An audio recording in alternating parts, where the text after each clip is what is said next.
بسم الله الرحمن الرحيم maanta ay taariikhdu ku beegan tahay 17 Agoosto 2026 waxaan halkan ku qabanaynaa shir jaraa'id shirkaas oo la xiriira weerarkii ay ku soo qaadeen magaalada Baydhabo maleeshiyaadkii iswanaa ee argagixisada al-shabaab iyo maleeshiyaadka Cabdicasiis Laftagareen weerarkan waxa uu ku bilowday laba gaari oo ay ka soo buuxiyeen qaraxyo isla markaana ay rabeen inay ku carqaladeeyaan nabadda ay haystaan shacabka magaalada Baydhabo ku nool weerarkani markii uu bilowdayba ciidanka xoogga dalka Soomaaliyeed waa iska difaaceen isla markaana shacabka magaalada Baydhabo ay ka difaaceen dhagartii waxaana la fashiliyay sidii ay u rabeen maleeshiyaadkii weerarka soo qaaday ee rabeen nabadan inay dhibaateeyaan iyagoo u suura gashay in guryo daafaha ku yaala magaalada oo ay shacab ku nool yihiin ay gabaad ka dhigtaan balse suura gashay in markii dambe laga saaro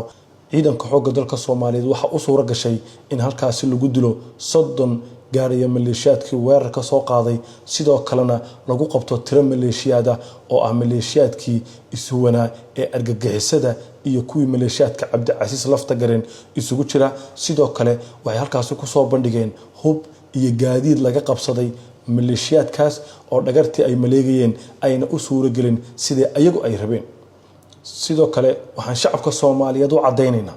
in maleeshiyaadka Cabdicasiis Laftagareen maanta laga bilaabo wixii ka dambeeya loola dagaalami doono sida maleeshiyaadka argagixisada maadaama cadeymihii laga helay goobihii dagaalada ay cadeynaysay in maleeshiyaadkan iyo argagixisaduba ay isku si u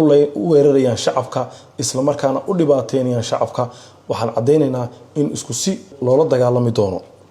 ciidanka xoogga dalka Soomaaliyeed waajibaadka saaran waa difaacidda madaxbanaanida iyo wadajirka dhuleed ee Jamhuuriyadda Federaalka Soomaaliya